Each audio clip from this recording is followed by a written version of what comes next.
Today I'm joined by Michael J. Dunlevy. And if you've been following either of us for a period of time, you'll know we have been longtime friends, and he is a mentor who has played a pretty big role in my journey. And in this episode, we dive deep into our shared history. We discuss evolution from fitness industry sales to high ticket remote selling, the importance of humility in personal growth, and how unexpected setbacks, those kind of sliding door moments, how they can lead to some pretty big life-changing opportunities. And Michael dives deep for a little while on and shares insights on what makes a person truly valuable in business and life. And we reflect on mindset shifts that have shaped our careers. And whether you are just starting out or looking to reinvent yourself, there's something in this episode for you. I've known you for a long time. And, I knew you before anyone else in the space. I knew you back when you were just Michael Dunlevy. You weren't Michael J. Dunlevy. And when we met, you were still living in Guatemala, and you were running a couple of businesses there, and you were also running some teams in Australia in fitness that I was part of, which was, I still remember, a really nice thing churning over for you. But if we scroll back, I know you've gone through your journey a few times, but if we scroll back to the beginning, at a high level, how did we actually end up at that point? And then from there, we'll get to how we got here. Do you mean the point where you and I met 10 or 11 years ago? Is that what you mean? Correct.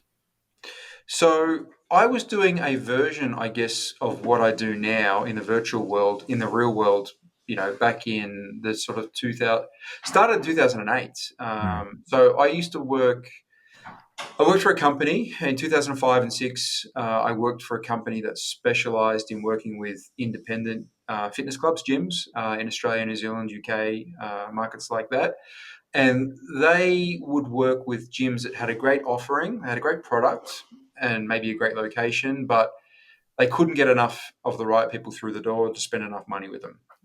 So this company would come in and take over the sales and marketing department for 8 to 10 weeks. They would send out two people, a senior and a junior, and would run a big campaign, make a lot of noise, bring in a lot of new members, and depending on the outcome, it could have been anywhere from 3, 4, 500,000 to $1 million worth of sales in a 8-week period. Fill the gym and then move on to the next town. So I got involved with that company through a friend. Did that for 2 years under their umbrella. Had a lot of success, and sold so many gym memberships that I couldn't even try to count them, because on a busy day we might have sold 40 or 50 or 60 between the two of us, and I might have done half of those times 10 weeks, then move on to another one. So just countless reps of selling fitness, and that really became a lot of the backbone of what I've ended up becoming, in later years. That ended. I ended up in Guatemala, but I maintained relationships with one of the clubs in particular. And a couple of years passed, and they reached out to me wanting me to come off my own accord. My non-compete, my relationship had finished with that marketing company years before. So I did it. So I went and did a version of what I used to do, but under my own umbrella. Did that a couple of years in a row. It was seasonal. I'd go there for about 2 months, 3 months from Guatemala, make a lot of noise, sell a lot of memberships, make a lot of money, and then come back to Guatemala, and it was great. And then that evolved, and that was great. It was amazing. It was working fantastic. And that evolved to the point that they then had a second gym, and it got busier and bigger, and I needed help. And that's where you came into play. So for the first couple of years, I took my own help. I took people from my network who were prepared to go out to Australia for 2-3 months, work 6-day weeks, 12-hour, 14-hour days, go mental, make a truckload of cash, have a lot of fun, and then get out of there. But I exhausted my network. By this stage, I was around about early 30s, and all my Australian friends had proper serious jobs, and they weren't interested. And my network of international people, I just couldn't find the right people. So cut a long story short, we advertised locally, and we found you and another guy, Andrew. And Andrew was experienced, and you were green as grass straight out of university with a lot of attitude and a lot of hair and a very different personality to today. And you and I spent 12 months together with a lot of that hands-on, and a lot of it I manage you remotely. And you evolved and you blossomed and you started to become who you've now become. And we had a lot of fun, and we had a lot of success, and that ran its natural conclusion. And I then focused on business in Guatemala for the next bunch of years leading up to COVID.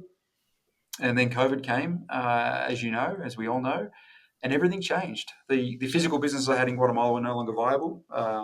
I had two kids under three and a wife, and I had zero income in March 2020. Guatemala's borders closed. I couldn't get out of there. Australia's borders were closed anyway. I couldn't get into Australia. And I had a real conundrum. I had no income and I had no pathway out that I could see in the physical world in Guatemala, and I was kind of trapped. So I had to find what this world is. I didn't know it existed, but ultimately I had to go looking for solutions, and it took me into the virtual world. I knew I had a talent or an ability to sell and connect, but I needed the right platform and right ecosystem, and I didn't know where it was or what it was. But I started to find really, really, really bad jobs, cold calling, awful, just the lowest of the low. But it was a Mhm. start. Mhm. And then gradually the world started to open up. I got better. I found my feet. I saw things that I didn't see before that. And, months passed and I got to the other side. So that's the long version of it, if that answers your question, James. It does. It does. And there are a few points that I'm going to circle back to. But I think one thing that you mentioned in there, and knowing you, I know this is almost the anti vision of life. So you said a lot of your friends got proper serious jobs, but there was a fork in the road for you where you hit a point where you realized that the proper serious jobs and being in Australia and doing exactly that, that Yep. wasn't the path for you. Yep. What was that point? How did that happen? Do you know, I think I always knew it deep down. I went to university, I did business at university. I did what most people do, did what I was expected to do and whatnot, but it never felt fulfilling and interesting and exciting and dynamic. Mhm. And I remember visualizing when I was at university working in corporations. I remember visualizing it and I remember just a total rejection of it. But at the time, I didn't know any different. I had a real pivotal moment, and I don't think I've shared this before in terms of my backstory. I went to Fiji just as I finished university. I went to the final year. I went to Fiji. I got a friend that lives in Fiji, and his father-in-law is an expat Australian that moved over to Fiji when he was in his 20s, give or take. He's probably 70 or so now, Mm. and become a super entrepreneur. Super entrepreneur. It was the first time so I went over to visit my friend Adam, and we stayed at his family's resort, and I met his fiance's family, which was this guy. And he's the first time I ever met a proper entrepreneur. And we'd be driving around, and we'd be in the car with Adam, and Adam would be like, "I see that gas station there. Yeah, my father-in-law owns that. See this business? Yeah, my father-in-law started that." It was just like it was nonstop the whole time we were there. I kept hearing about this guy, and I'm building up this image of this guy. Like, I've never met an entrepreneur before, really. Where I grew up, I just wasn't exposed to that. And I finally met him, and he was super humble and softly spoken, and asked about you, and he just had this different energy. And I knew his backstory then. It left such an impression.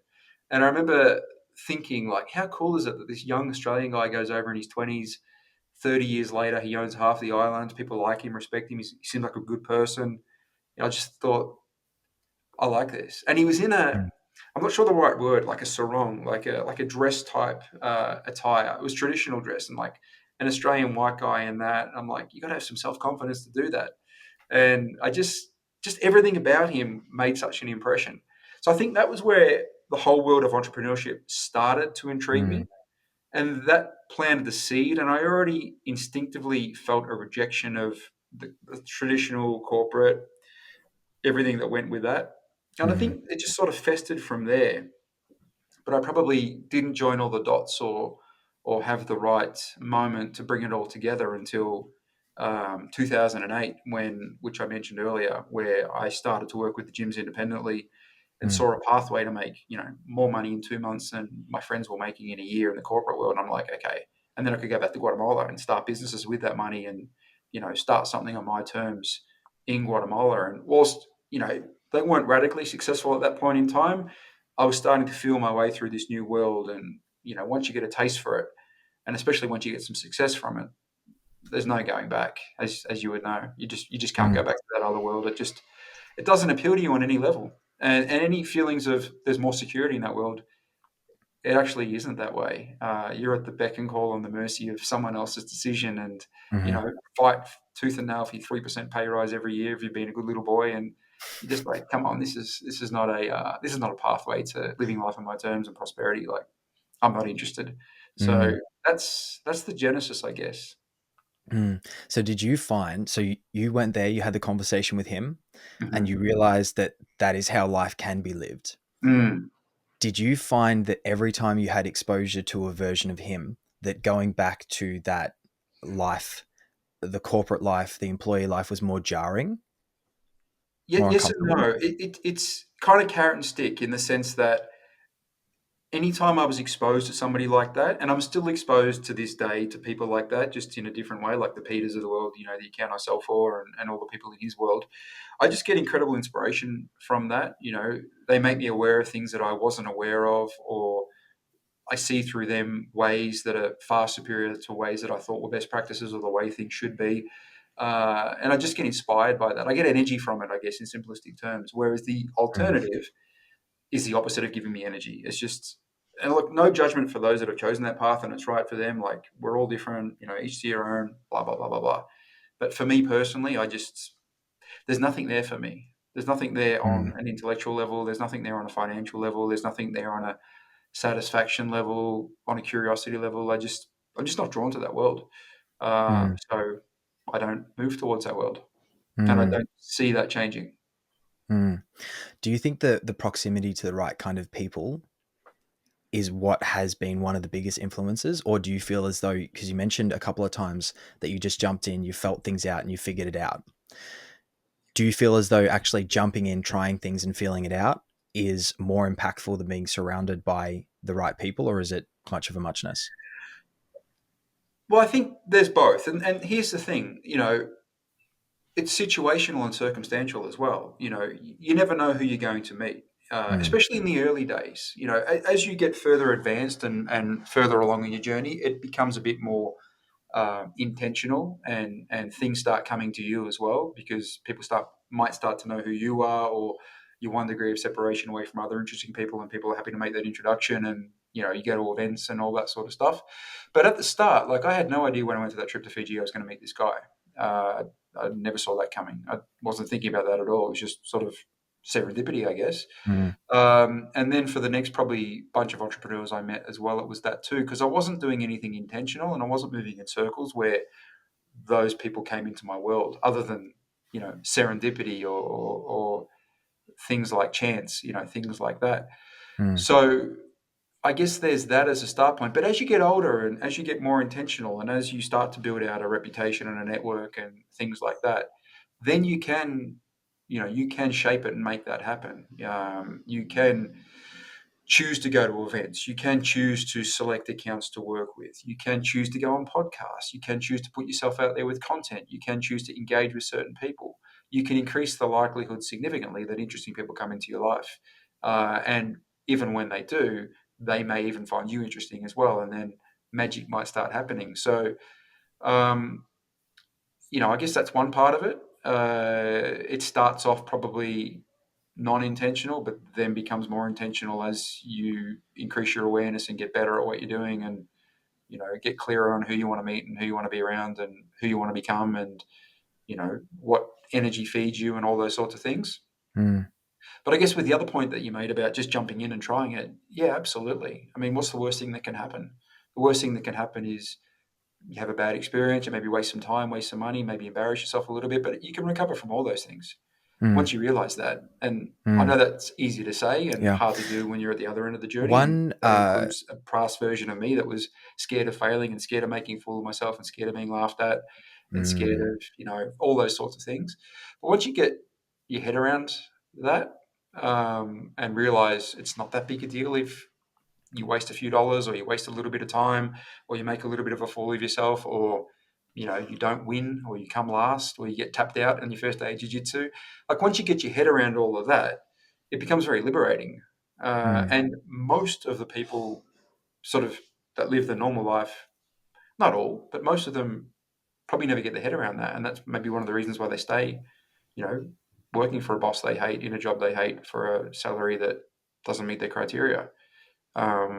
That maybe not prepared to step outside their comfort zone, or prepared to fail, or prepared to take 2 or 3 steps back in order to take 5 or 10 forward.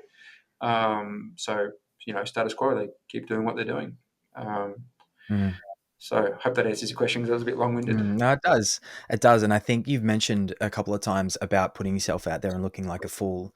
But at the end of the day, the only people that are going to be judging you are those people that aren't stepping out of the status quo, because those people that are putting themselves out there, trying new things, they know that in order for something to be successful, there has to be some discomfort and there Yep, has to be some setbacks.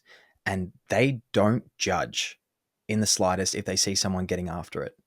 And yep, I think yep, stepping away from that uh, feeling of who's judging me, is their opinion even relevant? 99% of the time, it's actually no. yep. Yep. Yeah, absolutely. I mean, Mm, the people that you probably admire or want to become a version of, well, firstly, they're possibly not looking at you anyway, because they're focused on doing what they're doing. But if they are, or if you come onto their radar, generally speaking, if they sense your intent is good and your effort is there, and they're aware that you're kind of young and early and new in your journey, they're pretty forgiving. They're pretty accommodating and pretty forgiving. And people are drawn towards people, you know, who seem to be made of the right stuff, and coming at it with good intent, and trying their best, and are making mistakes that are understandable based on their experience level and newness to mm, the game and all those things. My point there is, they won't laugh at you or ridicule or humiliate you. If anything, they'll either ignore you, or they'll quietly admire, because maybe they see a bit of themselves in you, a past version of themselves, or they may even offer to help. So, none of those things are worthy of being scared of. And yeah, anyone that would say ridicule you, mm, or attack you or criticize you, I mean, more often than not, you probably wouldn't trade places with them anyway, or they probably wouldn't have the gumption to do what you're doing anyway. So mm, why are you even paying attention to that response? mm, mm. I feel like in that situation as well. So perspective wise, I think there were two iterations of you. I think there was the one that listened to whatever was going on that made you feel like you needed to jump out of that ecosystem, that Australian corporate life. And Mm-hmm. ultimately, I think that's what led you overseas, led you to Guatemala. Mm-hmm. I think the people that we're talking about now, they feel a lot of the same things that you feel, but they didn't listen to it and they just kind of pushed through. Mm-hmm. So, what was, I know for me, it was very distinct. Mm-hmm. But what was going on within you at that point that made you feel as though I need to get out of this system? I need to get overseas, and I feel like Guatemala is the place. Like, what was happening in you to make you realize you needed to make that It's jump? it's so, we talk about towards and away. Some people in certain situations are motivated to get away from the situation they're in as a primary first move. Mm, Others are towards. They're more drawn to the light. It's not that they necessarily dislike where they are, but that light looks so alluring, they're just drawn towards it. mm, For me, leaving Australia was more towards. Uh, I like Australia. I am Australian. I love Australia. I'll probably end up living in Australia again in the near future, all those sorts of things. I wasn't rejecting or running away from anything. I mean, there may have been some things, but they were on a secondary level. The primary draw was towards. mm, The world just looked so big and so exciting and so enticing. And at the time, I was pretty young and single, and I had money in the bank, and it was like, why not? Like, I just feel like great things are going to happen, and amazing and exciting things that I cannot even come close to foreseeing mm, overseas. And I'm so excited by that potential sense of wonder and opportunity. Like, how could I not? So mm, it was more coming from that space as an initial start point. Now, it evolved into me staying away a lot longer than I expected, because life happened and things like that. Like, when I left Australia, like, for example, it's 2024 right now. Since 2002, I've spent all but about 4 years out of Australia, like roughly 20 years if you accumulated all the time together, out of Australia. That was never planned. In 2002, I never saw that coming. I was never expecting that. But, I just kept trying new things and saying yes to new experiences, and before you know it, 20 years have passed and I've been out of the country the majority of the time. It's not that I'm Mm, avoiding Australia or trying to get away from it. Just exciting things happened that kept me sort of mm, heading towards that direction. So that's my lived experience. Others are different. Others are rejecting or wanting to kill an existing version of themselves because it no longer serves them, or they dislike it immensely, or they feel they need to kill it to become something else. I didn't have that per se. mm, I've definitely evolved from who I was back in the day. Of course, we all have, but it wasn't that I hated myself and had to kill it to become somebody new. It was more that, there's exciting things happening out there. There's nothing stopping me from being a part of it. If it goes pear-shaped, I'm on a flight back to Australia tomorrow. I could jump into a corporate job tomorrow. So, like, why wouldn't I chase the upside? mhm, Because there's no fear here. It looks incredibly alluring. Let's go overseas and see what happens. mm, It was very much that. That's how I ended up being away for so long. mm, mm. And for anyone that hasn't actually been to Guatemala, and I know me before I went, I was expecting, just shanties and, Yep, uh, I wasn't expecting what met me there. And yep, where you live, Antigua, just the most beautiful little colonial town. And yep. I've probably seen more of your life than just about anyone. Well, Uh, yeah, yeah, we were talking about that before the call, before we mm, went live. Like, I've done, I don't know, 15 podcasts or whatever it is, but you're in a unique position, James, in the sense that you've known me longer than anyone else in this selling game, and we've known each other about 11 years. We've had different incarnations of our relationship, from boss, employee, student, teacher, friend, colleague, same yeah. jobs, peer, jiu-jitsu rolling partner, hike up a volcano together, do something silly together. So, like, and you and I have shared quite a lot of the journey as well, from the gym days, from the early days of COVID to the midpoint to now, where we're doing different things. So, like, and you've been to Guatemala 3 times. You stayed in my house. So you're in a very unique position, I guess, to comment on my journey more so than anybody else, because you've been a Mm, part of it and you've observed it, and shared it. So, mm. um, yeah, I'd be keen if you had any thoughts or observations, as an outsider looking in, and a shared participant at times as well. No, I do. I can I talk a lot do. about And I your think I can talk a lot. Sorry to cut you off. I can talk a lot about your evolution. Maybe that's another podcast for another day, or maybe I interview you maybe. about it. I've seen your evolution firsthand as well. But Yeah. what are your thoughts, or what have you seen, or what have you observed, or I how think do you see it? you have a combination of intent and application. So I think you've always had the intent to be unbelievably successful. You've always had the intent of living life on your terms, surrounding yourself with the people that you want, and being able to do what you want when you want. And I feel as though when I met you, you didn't have the application. So Hmm. you had the stores in Guatemala, which again weren't wildly successful, especially by comparison to what you're Hmm. doing at the moment. The intent was always there. You didn't have the application, and even the gyms and the sales teams in Australia. I remember at the end of each week calculating my commissions and then figuring out what you would make, Hmm. and I'm thinking like, how has this guy done this? And I just remember that moment of thinking like that is my version of success. Yep. Yep. Whereas now, Yep. stepping into your world, I see the kind of people you surround yourself with, the kind of conversations you're in, the kind of houses, and You've been to the houses. yes, I have They're the from the life movies, that you lead, aren't they? and I feel like you finally found the application that matched up to what your intent is, which Yep. is, and it's not as though you found it. I feel as though you created it.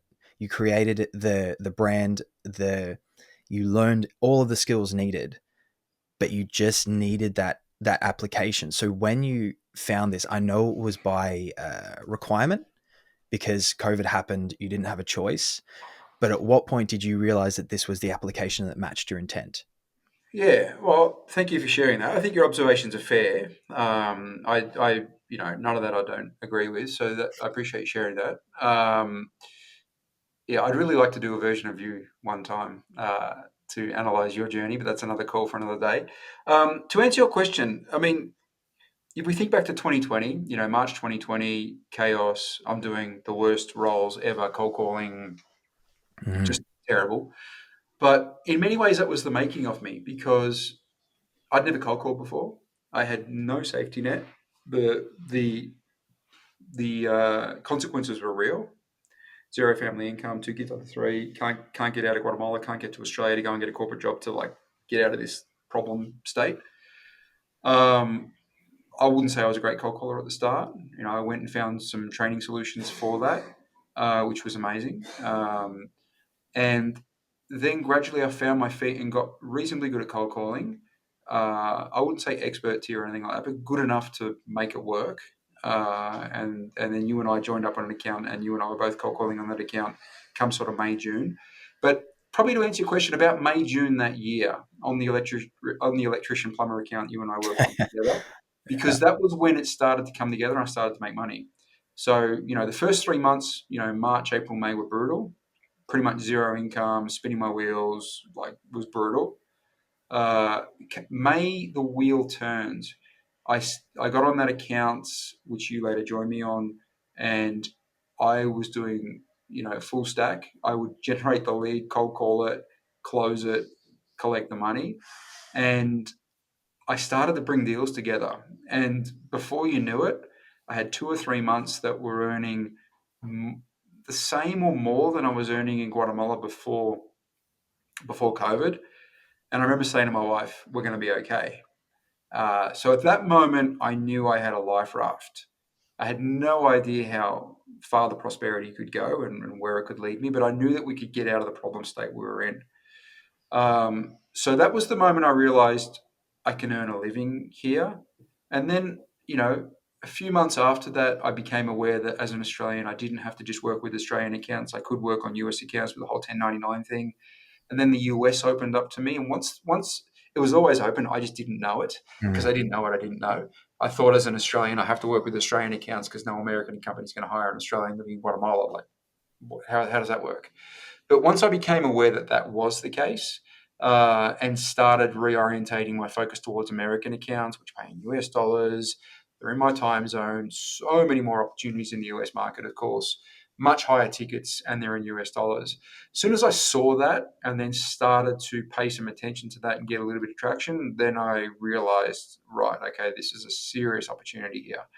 mm, So that's when I sensed and saw it. So that was mid to late 2020.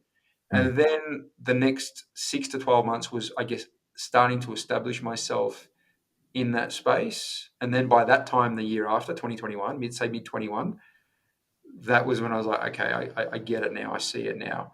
And then I got the Peter account. I got a really good biz op that I worked on for a period of time. And then the wheel turned. And then it was like, all right, this is going to a good place now, and I think I'm all in with this. Not think I'm all in with this game, and I don't see myself doing anything else.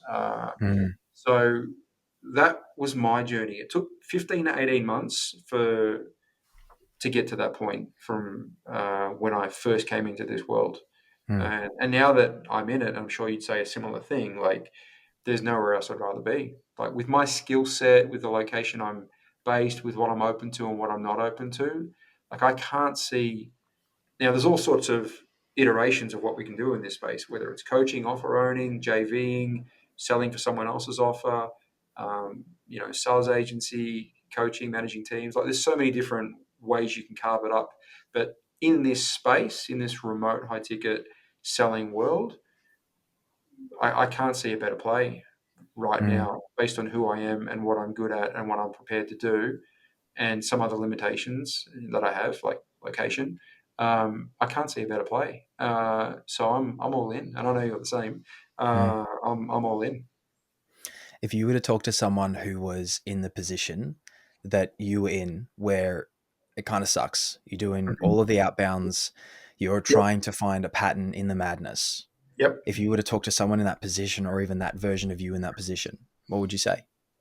This is a young person new to the game, or someone else.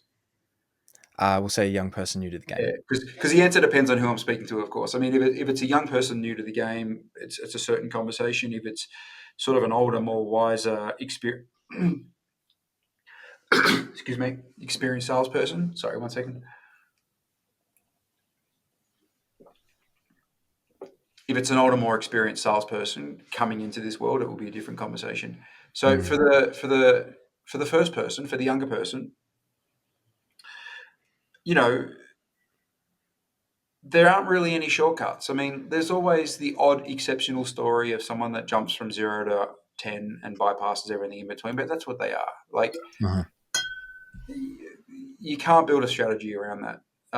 You're going to have to cut your teeth. You're going to have to do the crappy work at the start, but you're going to be thankful for it in the long term. Like I said Mm. earlier, those first 3 or 4 or 5 months of cold calling crappy offers became the making of me in many, many ways, because I built out a skill set, I built out a resilience. I gained a sense of awareness without having a lot of pressure on me, because I wasn't like this, highly prized closer getting all the plum leads. And if you start missing sales, you're in trouble. Mm. I was generating my own leads and cold calling them and turning them into sales. Like, in hindsight, the offer owed me nothing. I owed them nothing. They owed me everything. I brought the value to the table. I didn't know it at the time, but with the benefit of hindsight. But so, play the long game. When you first start off, it's not necessarily about the quality of the offer that you get on.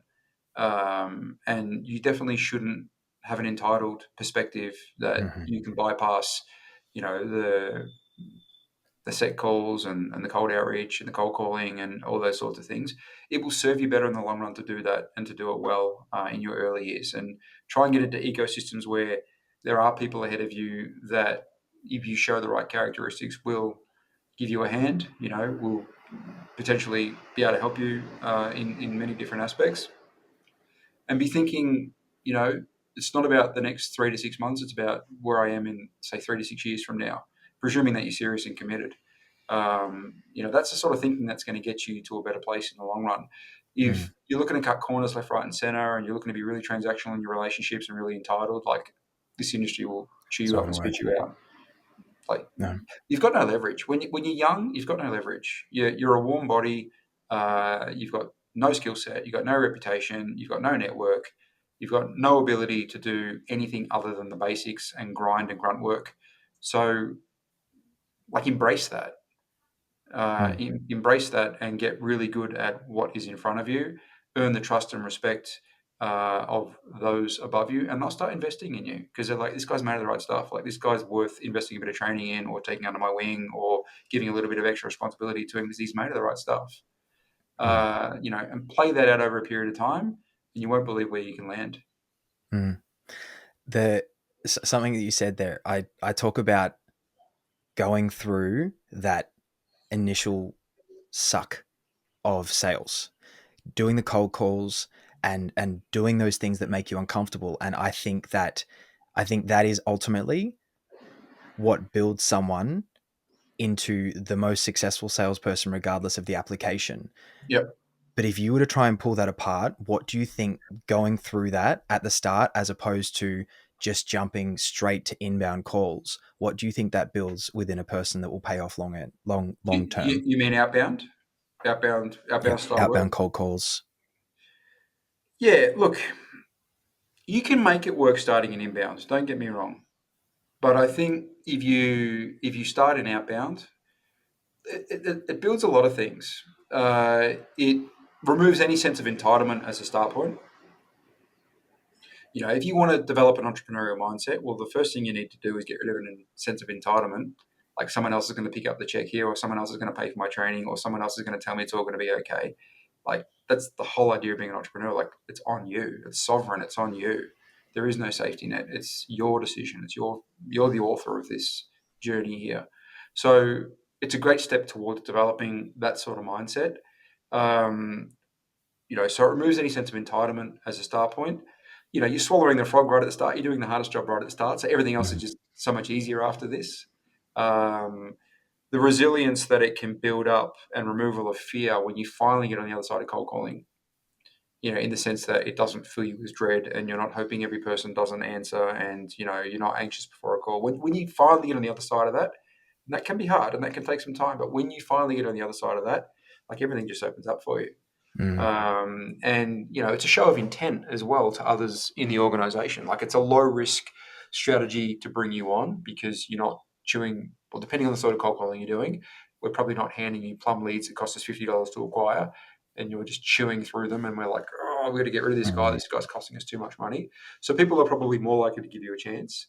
And most people can't or won't do this. So your ability to separate yourself from the competition is really high as a Mm. start point. And, you know, on doing this well, A, you've swallowed the frog. B, you've already done arguably the hardest part of selling. C, you've separated yourself from the competition.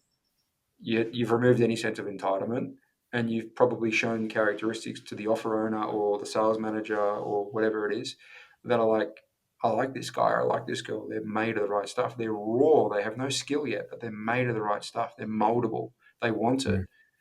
I want this person in my team. We're going to invest in some training. We're going to go on inbound soon and get them under a mentor. And, fast forward 6, 12, 18 months, super high chance you're in a really good place and you've got a really Mm. good baseline compared to, the person who maybe came in and got spat out after a week of cold calling because it was too hard or I don't Mm. like it, or only did inbound and maybe blew quite a few leads that cost $50 to acquire and then got spat out by that offer and kind of went nowhere after that. Like, that's a potential pathway where it makes sense and works out. It doesn't have to be the way you do it, but I wouldn't reject it either. Mm. I think the dividends that starting that way, I think the dividends that pays over really long time horizons, I don't think you can beat that because you get there. I think there are two elements to being successful in sales, and I think one, you just have to push through the sheer discomfort of Yep, asking people difficult questions, people saying no, you yep, getting rejected, you getting hung up on, yep, and I think most people, and it's not their fault, they were sold the dream of 10-hour weeks, 10K yep, months, and companies falling over themselves to work with you. And I think that's where the entitlement word comes into play yep, because their expectations were mismanaged. And if you get into a really cushy inbound role, it's fantastic. yep. But I don't feel as though you can perform at the absolute peak until you get past that underlying discomfort that we all have within us from childhood, that you can't ask people difficult questions, you can't interrupt people, you Mhm. can't do anything like that. And even by extension, every day the skills that I've built and I've learned, uh, they apply. Even I was home a couple of weeks ago, and I went in to buy some home appliances for my mum, washing machine, dryer, that sort of thing. And people don't come with me to buy appliances or deal with salespeople because I don't get uncomfortable. And the Mhm. salespeople are always like, oh, and I'm really polite, really friendly. But even things that they'll say, like, the best I can probably do is 1200. Probably?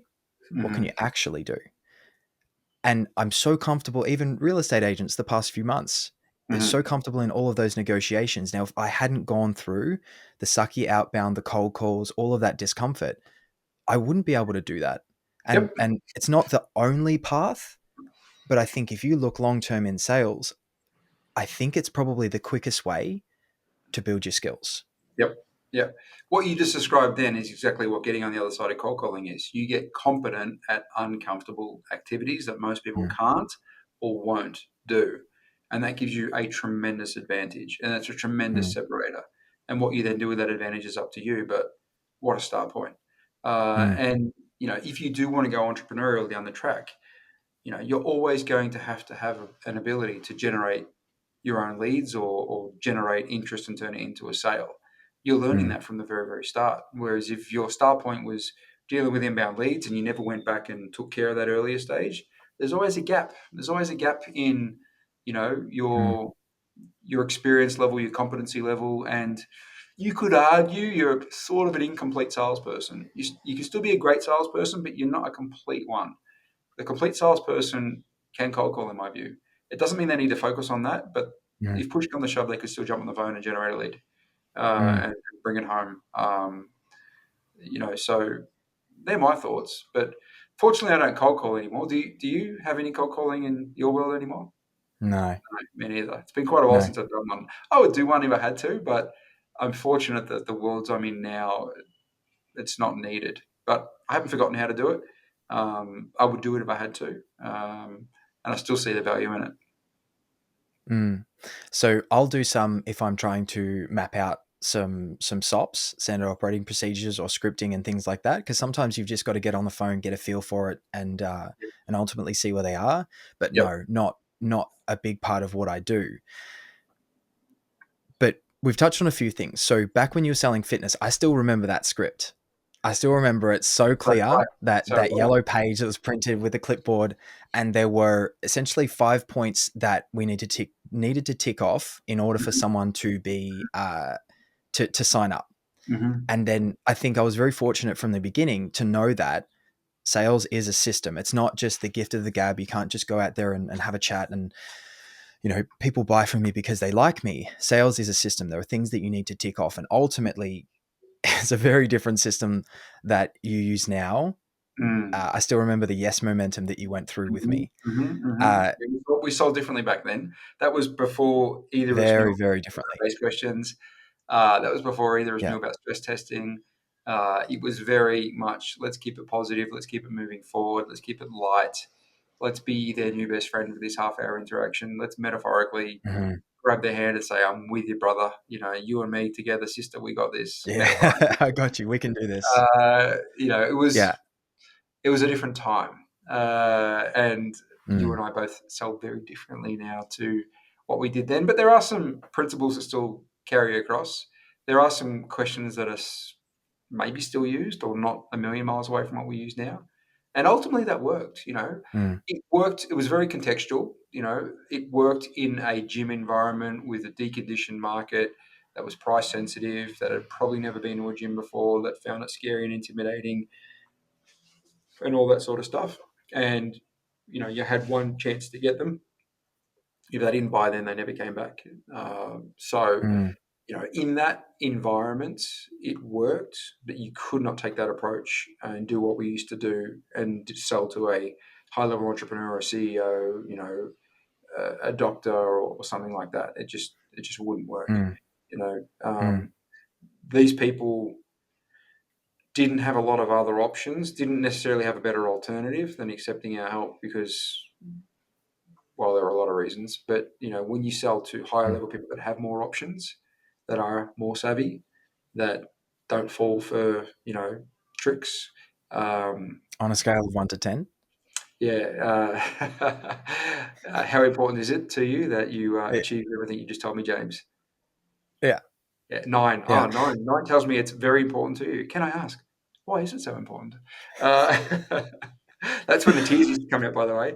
That was the tears Yeah. jerking question. Oh, because my husband left me yesterday, and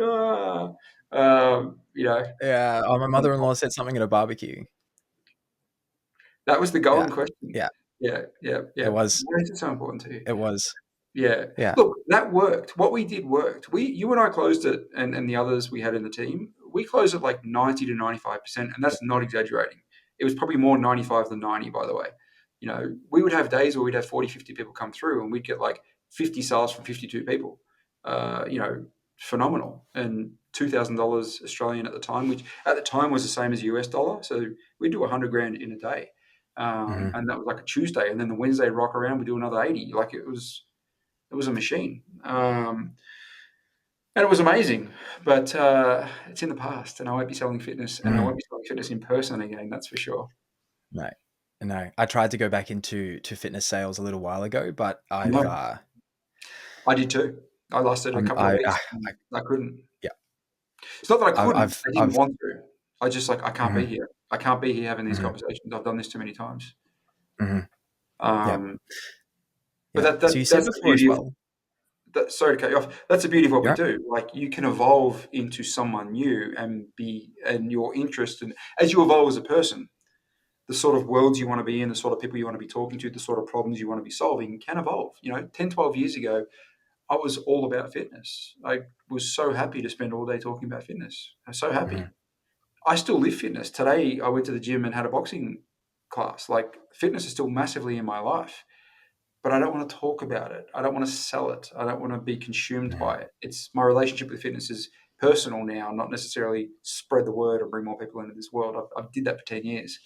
I really love talking about entrepreneurship now and business, and making and creating interesting things and forming great relationships, and just you know Mm, increasing the likelihood magic happens and things like that. I like being in those conversations now. I like solving those problems. I like bringing those worlds together now.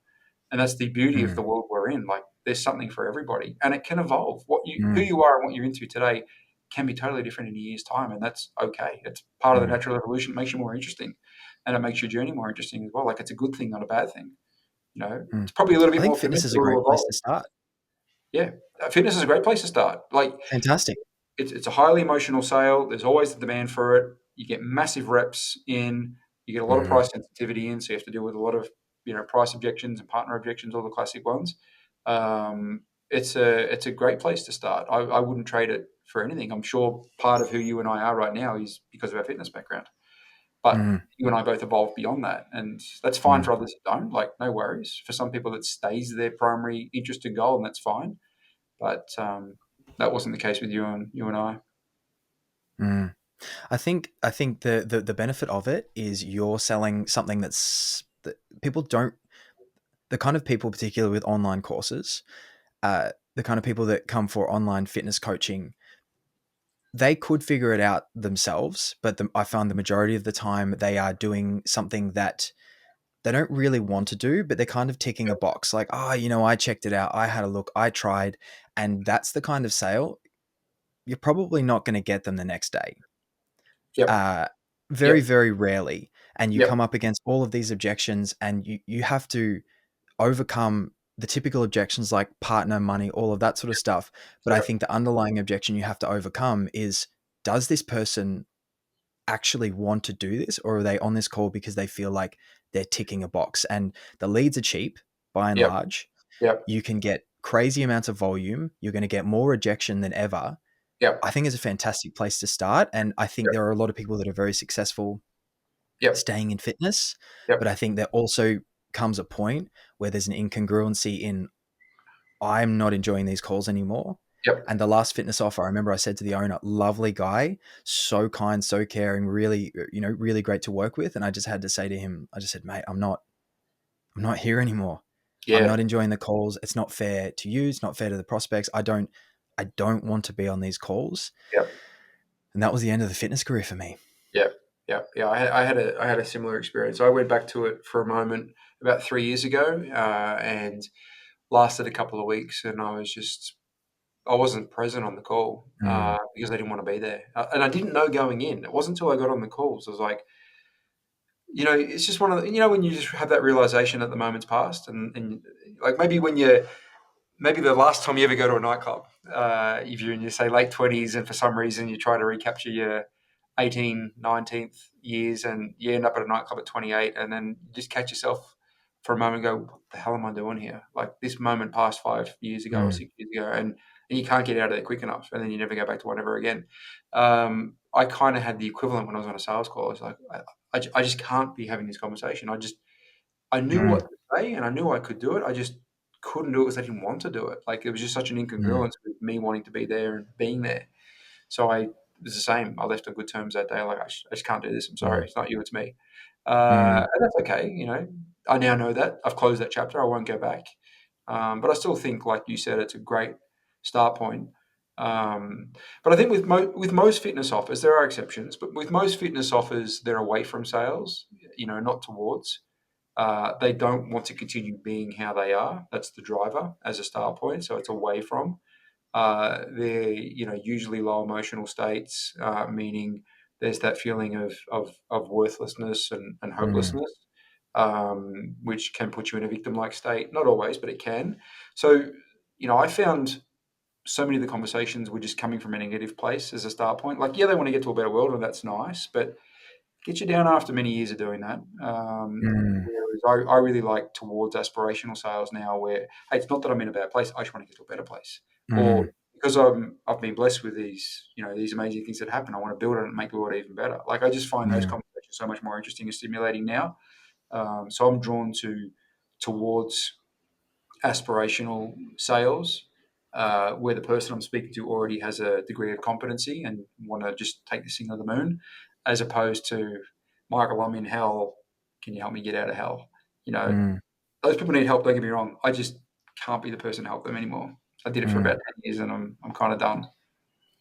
mm. The Is kind of that your? conversations that you're in at the moment, Mm. what do Say they it look again. like? The kind of conversations that you're in at the moment, what do they Yeah. look like? Well, they look like what I was touching on then. With the Peter offer that I sell on, it's a high level entrepreneur focused mastermind, 24K US up to 40K US, and then there's a separate product that's 70K US. So it attracts a certain market, and it is unattainable to a different segment of the market. But it's serious, successful, capable entrepreneurs, business owners, company founders, sometimes CEOs that want to be in a room, want to be in an environment, want to be in an energy where the likelihood and probability they can do and become even more incredible is off the charts high. So it's total aspirational. Mm, It's total positive energy towards rather than I'm getting away from. Every now and then there's an exception, but the vast majority are in that space. So, mm, I've just got to facilitate that conversation and help them get, because these are people with options, and they're busy people. Like they often are in a couple of groups already. They might be in YPO or other other groups, or other masterminds or strategic coach or Joe Polish's group or things like that. So they're already in other groups. So I've got to make them realize, if it's even possible, it's not always, but when it becomes a sale, I make them realize that where they're at and where they want to go, there's a higher chance that they'll get there with our help. Their world is going to be better coming into our world. It's exciting to come into our world. They can make the time because it's about making the time. These are busy people who have full calendars. So, the juice is worth the squeeze.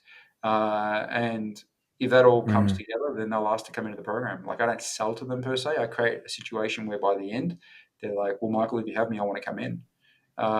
So they ask to buy from mm, me, which is by design. And then they come in, and they come in for the mm, right reasons. They're coming in with the right expectations. They've been preconditioned before they come in. They know they've got to do their part. It's a done with you program, not done for you. And the likelihood and probability that they have a great experience is off the charts high. And because I participate in the fulfillment, like we have multiple events throughout the year which I go to in person, and then other events I attend virtually.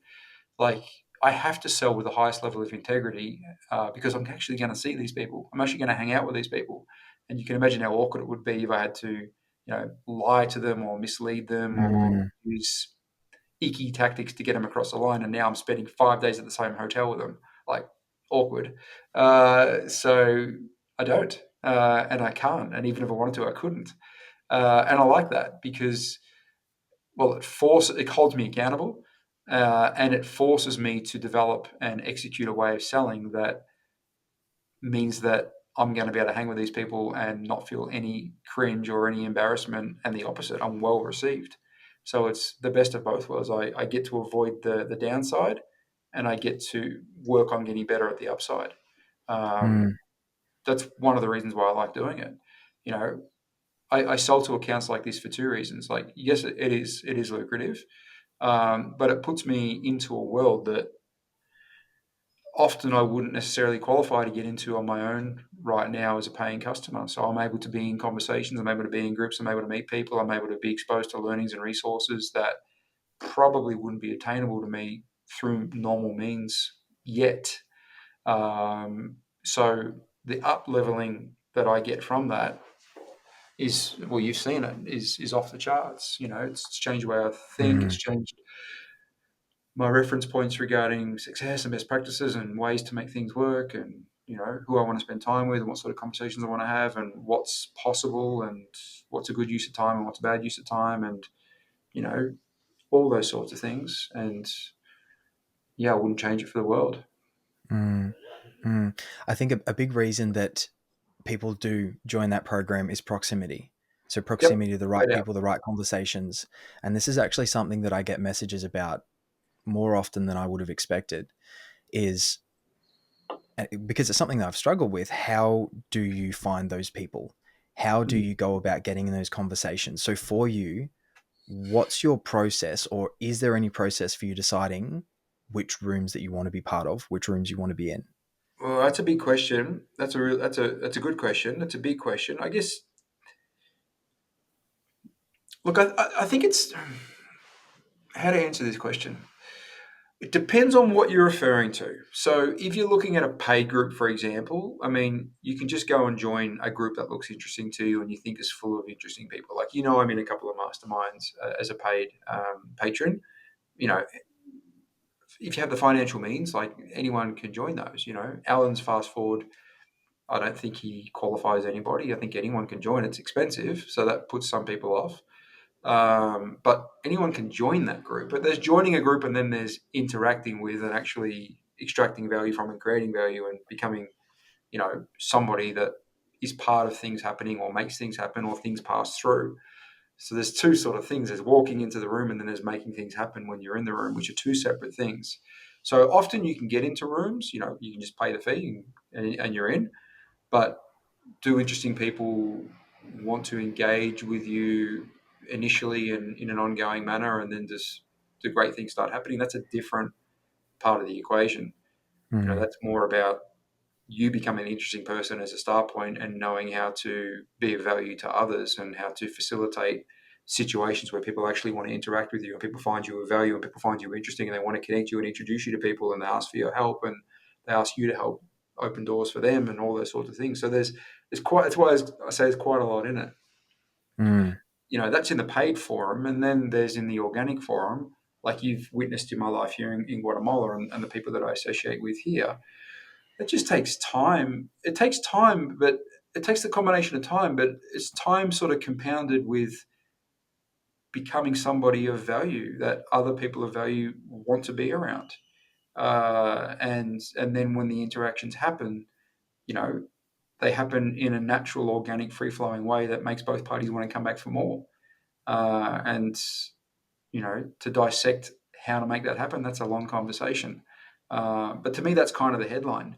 I think mm, the first thing is you've got to become a high value person yourself, and we could talk about that for an hour easily about what's required to become a high value person, and what is a high value person, and then you've got to identify, where you want to go and who you want to be around, and what sort of conversations you want to have, and then you've got to figure out, well, where are those groups and where are those conversations, and how do I put myself in those rooms? How do I put myself in it organically? What paid groups can I join? And then when you go into those rooms, organically or paid, how can I be someone that others want to interact with, and then how can I interact with others that they see value in it and want me in their life? mm. Um, so there's a lot in all of that. But Well, how would you define a high value person? well, I think a high value person is somebody that others want to be around or have associated with them, or have Mm, more of, in simplistic terms. um, and not necessarily in a transactional way. Like they want, like my world is better because I know James. My world is better because James comes and visits me in Guatemala. My world is better because James invites me on his podcast. My world is better because of who can James can connect me to. mm, My world is better because of the fun conversations I have with James. I always feel better when I'm able to help James. Why? Because he's a high value person. mm, You know, so you want to become a person where if they were to think of you, they would say things that are somewhat similar to that. You know, mm, whether you're educating them, whether you're inspiring them, whether you're entertaining them, whether you're helping them, whether you're opening doors for them, whether you're supporting and cheerleading them, whether you're just somebody that is always honest and is worthy of their trust. Whether there's so many different aspects to it, and you mm, can be some but not necessarily the others. For example, you might be really high value in that you move the needle and know everybody and make things happen, but you're also really unreliable. So in that regard, you're not high value, but this overcompensates for that little deficiency there. So my world is still better for having you in it. I just won't turn up at the restaurant at 7 o'clock when we agree because I know you'll probably get there at 8:30. You know, it's just kind of baked into who you mm, are. But it's not a deal killer because the rest is so strong. But some things are deal killers. Hey, he's really great at this, but his ethics are so poor that I just can't have him in my life. mm, Therefore, for me, he's not a high value person. Even though he's the best in the world at ABC, this is a deal killer for me. Therefore, for me, he's not a high value person. He's actually a low value person because my world is worse if he's in it or I'm associated with him. So mm, there's a lot in it. I don't know mm. there's a formula per se, but that's how I think about it. How do you think about it? I think there are a lot of different versions of high value people. Yep. And for example, Dave Katagi, Yep. he from the very moment you connect with him, he Yep. gives and Yep. just gives and Yep. you cannot keep up with the amount that he gives. And then you have other people that they don't give as much, but they are connected to absolutely everyone. Yep. And if they feel as though they can help you, they're going to do it. And I think the biggest flex, in my opinion, it was actually something that you said years ago that stuck.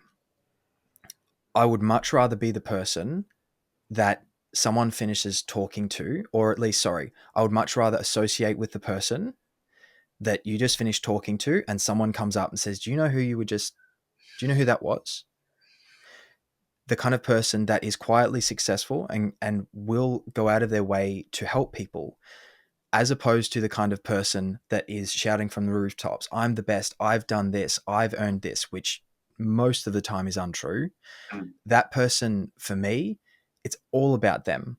They Mm. have to have the spotlight. They have to win. I don't have to have the spotlight. In fact, I don't Mm. need it. There's no real status involved from my end for that. And I suppose we could Mm. probably unpack that. But Mm. again, we'd probably need another hour.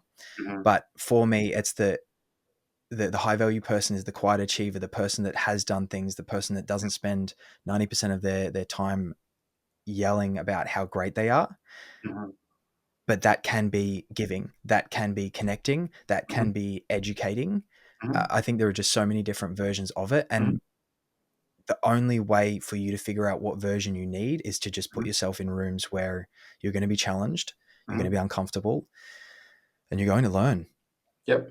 Yep. Yeah, I agree. Dave is a great example of a high value person. I mean, he kind of meets all the criteria. You know, he's got incredible levels of expertise in areas that most people in our lives don't have. So there's a point of difference there as well. He's humble.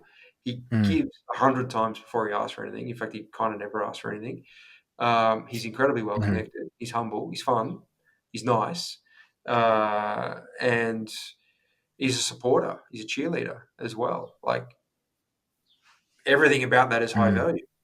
And he won't broadcast that. You'll gradually, it'll reveal itself. Layers are, oh my God, Dave's good at that. What, he does that too? Oh, he knows that guy as well. Like he won't necessarily tell you, or he may, but you kind of drop it in conversation subtly, like, oh yeah, yesterday when I spoke to XYZ, what? You know XYZ? Oh yeah, I was at his mm, house last week. What? You didn't tell me that. Like you should have led with that. That's kind of like a big deal. Oh no, he's just a nice guy. He just invited me to his house for lunch. What? You're at his house for lunch? You know, like when you have a conversation with Dave, it kind of goes like that. Um, and it's very powerful. It's very impactful. Your world is better when Dave is in mm, it, you know, which is kind of the criteria I said earlier mm, when I gave the example using you as an example. Like, do I ask myself, is my world better if Dave's in it? And the answer is yes. Why? Ultimately, because he's a high value person. But what makes him high value is all the things I just said then. You know? So that's kind of mm, how I look at it. Um, mm, so, you know, the more high value you can become, which is just another way of saying useful to other people, and somebody that they want in their lives because they feel their world is better when you're in it because they like you, you've got good energy, you've got good intent, you help them, you're good at this, you're good at that, maybe you're a thought leader in this and that, you know, A, you're going to get the benefits from having all of these great things about you, but B, other amazing people are going to be attracted to you and want you in their world. And then when all that comes together, like, you know, magic starts happening. And mm, that's pretty exciting. mm, It's pretty exciting because you don't know the destination. Like you don't, so it taps into that sense of wonder. Like, where's this going? I don't know where, but it's so exciting. Like, let's just go along for the mm, ride and we'll see where we get off. You know, um, like that's a pretty cool way to live, and that kind of taps into how I've spent the last 20 years overseas as well.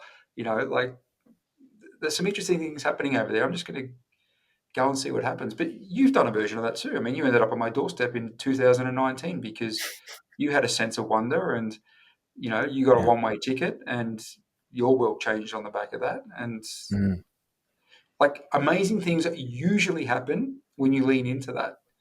And if it doesn't kill you. And at least you scratch that mm, itch and you won't be lying awake at night going, what happens if I had to go on traveling at 25? Oh, I'm 35 now, I missed my mm, chance. You know, that regret and sliding doors, you have to deal with all those emotions. Like I don't like the feeling of dealing with those emotions. I'd rather, if mm, I have the opportunity to do it, The downside doesn't scare me. The upside feels attainable and likely. I like to back myself and go for it. And even if I don't know the Mhm. destination yet, just have that feeling of it feels likely and probable that something amazing is going to happen. Mhm. And it normally does. And even if it doesn't perfectly go to plan, you learn something and it changes the trajectory. And I Of think course. I've learned a lot more when things haven't exactly gone to plan. As an example, there was a bit of a, you probably know what I'm going to talk about. There Are was you a talking bit of about a broken sliding foot? doors. The broken Yeah. foot? Yeah. Sliding But doors moment. I think you'll. Look, you and I share this in common. You and I have both Yep. been overseas, and we've both broken our feet. I broke mine in Spain in 2003, and that was a massively pivotal moment. And Mhm. you broke yours in Guatemala in 2019.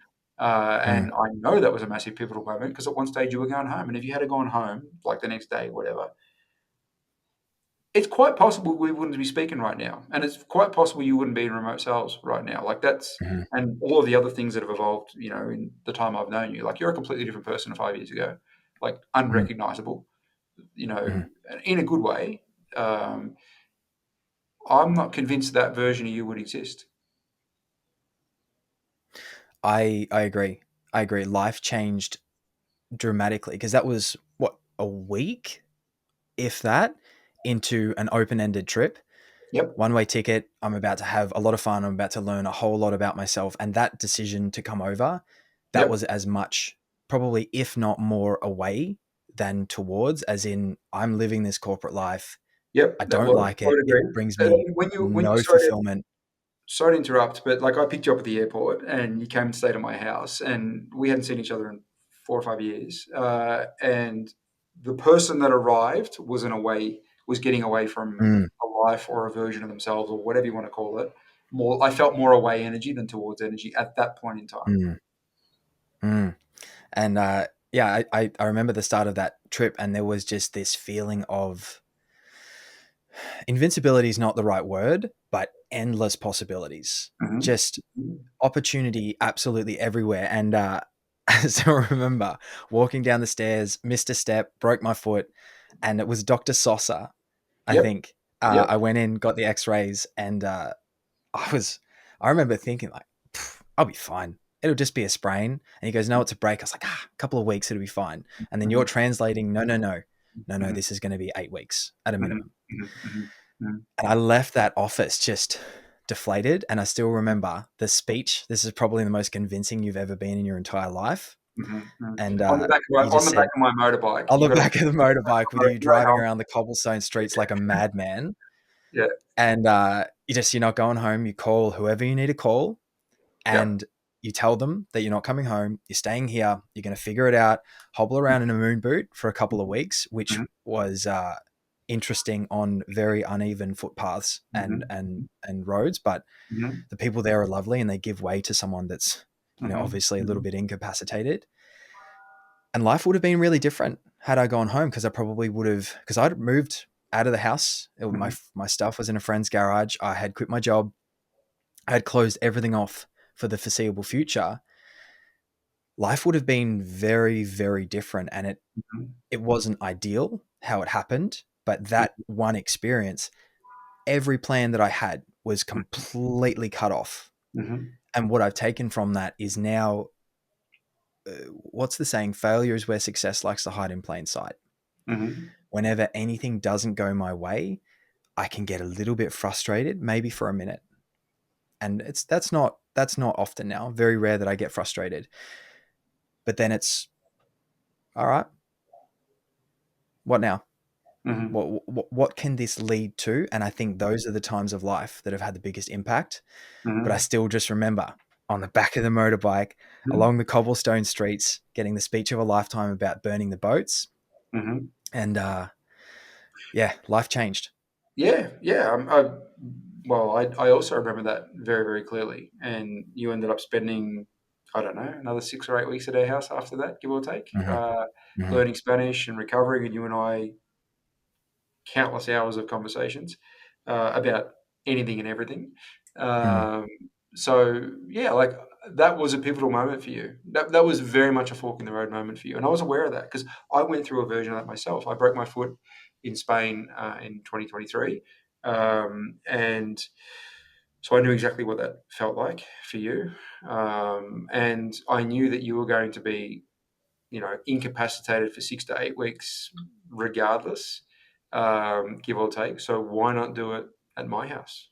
And why not do Mm, something amazing during that period of time as opposed to sitting at your mum's house, back in Australia, which, I don't know that you would have learned anything during that period of time. You learned a degree of Spanish. You and I got close. Um, you were a different person when you left. You were a very mm, different person when you left, and mm, that person is like this to me. Is kind of like the start point. Like, I recruited you as straight out of university for that fitness job years ago. Like, I don't really look at that as the start point of who you are now. mm, It's part of your story, of course. Everything's part of our story, but to me, the real start point of who you are now and what you've become now is that moment. mm, Um, I think because that sort of galvanized, I think, or it changed and then galvanized, I think, your worldview on a lot of things and your sense of place in it and potential in it. And I think that started, you know, what you've now become. That's my interpretation. mm, mm. Yeah, it did, and it pushed forward the idea of, well, who I am doesn't have to. Mm-hmm. Who I am now doesn't mean that this is who I need to be, and it's Yep. kind of just this rolling idea Yep. of what version of me am I going to present to the world? Yep. Who am I? What am I about? And what can I learn? How can I evolve? How can I change? Yep. And I still remember hopping around those, hobbling around the streets in the moon boot and just Yep. meeting all of these people from all of these different places. Yep. And I don't know if I've actually told you this. So you say incapacitated. I still remember hooking around everywhere, just like Yep. walking and Yep. going. And it was only when I started Muay Thai a couple of years later where I Yep. broke my foot. Every time I would kick, it was just this stabbing pain, and I had to get X-rays on it. And Yep. because I hadn't stayed still like I was meant to, I used the opportunity in Antigua to go around. The bone hadn't actually healed properly, so it had Right. actually separated. So it took a number of months of discomfort to actually get past that. Right. Um, But but that was a I think one final observation, like when you came over, you were still an employee per se. You mhm, just in the sense that you'd been working corporate for the 5 or so years in between when you and I worked together in fitness till then, and you to me you were still very corporate, which is fine. I once was that mm, person too, and you were getting away from a world that wasn't making you happy and all that sort of stuff. I still remember when what to me looked like the first green shoots of entrepreneurship revealed itself, which you've obviously lent into massive since then. I think you know what I'm going to say. I won't go into details, but you had a business idea and then you bought yourself your first MacBook Pro or Mac Air, whatever it was, your first Mac. You went from mm, corporate Windows world to Mac world. I think on the back of seeing my Mac or maybe my Persuasion, I don't know. But you had some business mhm, ideas for the more what appeared to be for the first time for me, and then you actually started acting out of them. It didn't go anywhere, and that's fine. It was just an idea, and you explored it, whatever. But it was this. It seemed like I was watching the transformation in real time of end of sort of corporate status quo, Monday to Friday, 9 to 5, James, and the birth of what you've turned into. That's what it looked like from my end. What are your thoughts on that? mm. Yeah, I still remember that. Obviously, we don't have to go into all of the details of what it looked No. like, but I learned a lot from that experience that I still use now, and just that backing myself of, what can I do? What does it look like? Uh, I don't have someone, because I had very much slipped into that corporate mindset. Mm-hmm. You operate within a very specific set of rules and guidelines, Mm-hmm. and you you do your work, and then you do your life, and then that was the first time it kind of meshed in Mm-hmm. between. Mm-hmm. Mm-hmm. uh Because when you went back, you went back when COVID hit, and you and I had just spent a bunch of time together, and I was going through that experience. You had options. You were in Australia. I wasn't. You from the corporate mm, world. You had options. You could have very much gone back into that world. And I went through the experience I touched on at the start of this call, March, where I'm like, I'm cold calling, I'm doing the worst jobs ever. And then I finally started getting traction by May with that electrician plumber role. and you were more drawn to coming into the world that I was starting to find my feet in, rather than, oh, just going into another corporate job. Mm, So to me, that was like a pivotal moment as well. Whereas you chose to come this way rather than go back to that way that you already knew, and you've never gone back to that way since. I don't think you ever yeah. will. So that was a pivotal moment too. But that perspective shift. So being back in Australia, in Victoria, it was so locked down. It's not even funny. Mm, And I was living in a cabin on my parents' farm because mm, I came back to Australia. I wasn't meant to be home. So I mm. had no You had plans, to go back nothing in early place. because I of couldn't move. I'd evacuation gone flights. through, Yeah. yeah, 2 weeks hotel quarantine to get back into Australia. Yep. And I came, trip ended, 2 weeks hotel quarantine, put back into the world where nothing is as expected. And I was looking, I remember I looked at corporate jobs and I would have had to move down to Melbourne. And because there were so many people that had been made redundant, they were like, there was CEOs, directors, like MDs applying for the same jobs I was applying for. And because companies were the ones that were still hiring, were inundated with applications, instead of paying 80, 90, 100K that they would normally, they're like, no, we're going to pay 40K. Oh, So I was really? looking at full-time Okay. jobs, yeah, in the city, Yeah. and I applied for a couple of roles and I got through, and I remember I got to the last round of applications. And I just remember looking at this thinking, I don't want to do this. This is Yeah. me slotting back into everything that I left behind. Yeah. And that then became the anti-vision. And I still remember that feeling of when I left Australia, I don't want to I don't want to do this anymore. And then when Mm, I slotted back in, and obviously the world was very different, mm, I didn't want to do it. And then that was that sense of excitement of, I don't know what's going to happen in the online world. I don't know what mm. that looks like. And if I had have gone off those first few months, and this is something I don't think I've really shared, those first few months of cold calling, train wreck. I was just starting cold calls at 7:30 in the morning, go, go, go, Yeah. go, just Yeah. cold calls all day, Yeah. setting appointments. And even when I Yeah. set the appointments, they were not great. So then I Yeah. had to learn, how do I get better at that? And the resilience that built, I think I learned more in that 3, 4 month period than I Yep. did in probably the 5 years that I was in corporate. Yep. Yeah, I totally agree. I said at the start of Mm, the call that that period was the making of me in many ways, because mm, it took me so far out of my comfort zone. I had no safety net. It made me. I had to show humility in the sense that I started at the bottom, even though I'm in my 40s. I got years in sales experience. I've got years of owning businesses. I'm now cold calling plumbers. Like, I had to show a lot of humility in doing that, and I also had an awareness that, like, I'm not as good at cold calling as I thought I was. So I had to go find. mhm, It led me to a pathway, as for various trainers and help, and that was massively transformational. I wouldn't have found that if I didn't have that, if I wasn't in that world. So, like, mm, that 4 to 5 month period, we talked about key moments that shape your life, like when you broke your ankle and didn't go back in our chat. I think when you got that Mac and had your first business idea and acted on it, first business idea I know of, maybe in others, but the first one I knew of, and I saw your excitement for that and your sense of wonder and possibility. Like, there were quite a lot of key moments in that sort of 6 month period for both of us. Like, mm, massively, massively shaped our lives. Neither of us would be on this call right now doing this mm. had that not played out. Like, I don't know that I ever would have discovered this world. I had no reason to go looking for it because I was doing pretty well in the real world. With the benefit of hindsight, I wasn't. I thought I was, but now that I've reset my expectations as to what success looks like, but I don't know that we would have found and created what we found and created had that not happened. No. So in the end, what was Yeah. a massive negative for most people, including me at times, the whole COVID thing, ultimately I've come out better and stronger on the back of it, and not even comparable. And I'm pretty sure you'd say the same thing. I think a big element for me was being humbled because I came from, I've been in corporate sales. Yep. These guys are talking about 2K deals. Yep. That's a tiny little percent of the kind of deals that I was Yep. closing there. I remember thinking like, I'm just gonna completely walk through this industry. And I got humbled because I was relying on really lazy ideologies in corporate, just kind of Yep. being there, being people's friend. And I still always thought in a systematic way and I did things differently. But I was just, I just remember this feeling of like, what have I walked into? How is this? I'm good at sales. Yep. Whereas it's completely reframed what is it, the Dunning Kruger effect. I Yep. didn't know much, so I thought I knew everything. Yep. And now the more that I know, the more that Yep. I realize that I don't know. And that was that wake up moment. I got humbled so hard by Yep. the space. Yep. Yep. Yep.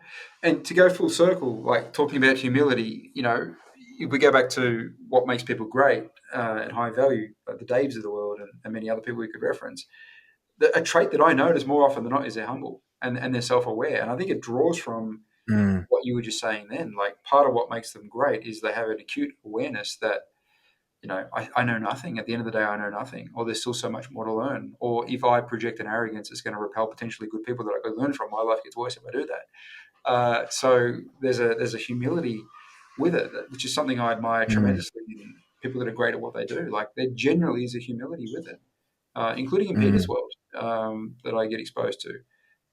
It's very attractive. Like humility is a very attractive feature at a young person who's got nothing because it invites others to help you by showing humility, and at a higher level because it invites people to come towards you rather than be repelled by your arrogance or mm, sense of entitlement or whatnot because you're so amazing at sales.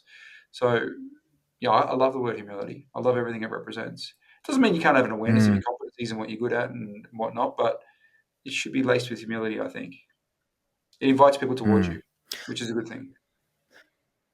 I've got one more question after this one, and then I think that'll be a good time to wrap up. So, if Mm. you were if you were to speak to someone and they were trying to learn humility, Mm-hmm. what would be your recommendations for them to do? I think the best example of humility is the Marcus Aurelius story. The famous Roman emperor who's one of the famous practitioners of Stoicism. Back in the day, like 2,000 plus years ago, when he was the most powerful person on earth, in relative times, could do anything, could have anything, could do anything. He was the man. Marcus Aurelius.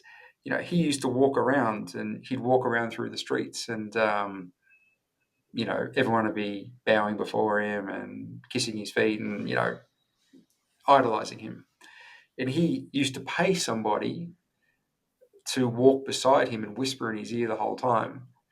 I don't remember the exact words, but you'll get the gist. So his eyes are sensing, all of his senses are activated by ideation. Everyone's bowing before him, but he's got a guy that Mm, he's paid in his ear, effectively saying something along the lines of "You're just a man," mm, or words to that effect. Just completely counterbalancing it. I mean, I love that. So I think the start point is it serves you to be humble. And if mm, you are drawn to things that serve you, then your research will probably indicate that humility is a trait that will serve you. And if you want to mm, have things that serve you in your life, serving you for the reasons we said earlier, instead of repelling and pushing people away or giving you a false sense of capability or position or whatever it is, that can be very dangerous. It keeps you grounded. It keeps perspective in check. It keeps your eyes open. It keeps you hungry for more. It keeps you in a giving state. And these things ultimately are going to serve you. It attracts mm. good people towards you rather than repels them, which is going to do more great things for you over the long run. And it's just back to your story earlier about, when that person leaves the table and they never told you how amazing they were, and then someone goes, that was? Oh, that's the guy that invented X. I said, Mm, what? And he didn't tell me, or he didn't rub it in my face, or he didn't tell me about his 10 Lamborghinis out the front. Like, wow. You just, mm, it's so attractive. It's mm. such an energy you want to be, drawn towards or have closer to you. So that's how I think about it. I don't know if that's articulated as well as I could, but that's how I think about No, it. that was good. Ultimately, it serves you. That was Ultimately, it good. serves you. And Mm, I'm interested in things that serve me. My world is better if the things that come from humility are in it. So I'm going to do the work mm, to get those things. We're all motivated by self interest. It's in your self interest to be humble. mm, mm. That's how I think Okay, about it. so final question. Uh, in the spirit of sales, which this podcast has been around, Yep. who are perhaps one or two people in your network that you think would be interesting for me to have a conversation with on the podcast? Good question. Would there be anything particular you'd be looking for so I can narrow it down? Because I know a lot of interesting Nothing in people. particular, just people that you think are interesting Yeah. and you think would be worthwhile hopping on having a conversation with. Okay, so question without notice. There's a lot of interesting people. I think Andrew Purdom would be great. Yep. I know you know Andrew. He's got a great talent and a great skill set, a great skill stack, and he's got some very interesting positions and philosophies Mhm. and views and different, but he makes a very compelling case that that's a good way to operate, through life. And he's got, Yep. yeah, I think he'd be great. Andrew would be great. So I'd encourage you to get Andrew on. Good question, by the way. I mean, you already had Dave Katag on, so Yep. that was a smart choice. I mean, there's so many people I could name here. I feel like I'm going to offend people by omission here, so I've got to be careful who I choose That's here. okay. That's okay. So I know I I mean, know how highly you've spoken of Andrew, and we've had a couple of brief interactions. But would you be happy to make that connection with Andrew? sure, sure, of course. Yeah, Amazing. absolutely. Look, I think you and I both know Matthew Hooton really well. I mean, he's got a great Yep. backstory with where he's come from and what he was groomed to be, and what he was exposed to, and what he did when he was young, and sort of reinventing himself, and now reinventing himself again. He's a well, he's one of my closest friends, and you know Yeah. him very well as well. He's a fascinating guy. I'd put him on your list. You don't need an introduction to Hmm. him because you know him Yeah. yourself. He's already on the list. Yeah, He doesn't know it yet, but he's going to be on very I, shortly. I'd put him on the list for sure. I mean, I think some of the people that you associate with who are probably on your list, the Cals and Chris's of the world are pretty interesting guys, made of Mm-hmm. the right ethics, and they've got different angles than just sales guys, being more offer owners and marketers, and things like that. I'm sure you've got them on your list already as well. So um, I'd have them. Do you want another one, or have you got enough? No, that's plenty. That's That's plenty. plenty. Okay. Thank you. Okay. Thank you. Well, No worries. amazing. Well, I think that's a good time to wrap up. Thanks for coming on. And I think we Thanks touched for on a lot having of me. the areas that I thought we would, and maybe some areas we didn't. But I've no doubt we'll do another one. But thank you. I did get you talking more than you probably thought you would be, Yes, bearing your soul, telling your story. I'm Uh, okay with I, that. I think it was needed because it ties in with my story, Yeah. and it ties in with our dynamic, which is unique. You and I have known each other 11 or 12 years now, and worked together in many different ways, and supported each other in many different ways. So I think it's good for people to know that, because I know a lot of people are aware that we are friends and have shared part of the journey, but probably don't know a lot of the more exciting parts of those stories. So I'm glad you shared that. Amazing. Cool. Thanks Thank you, again. James. And on to the next one. On to the next one. Cheers.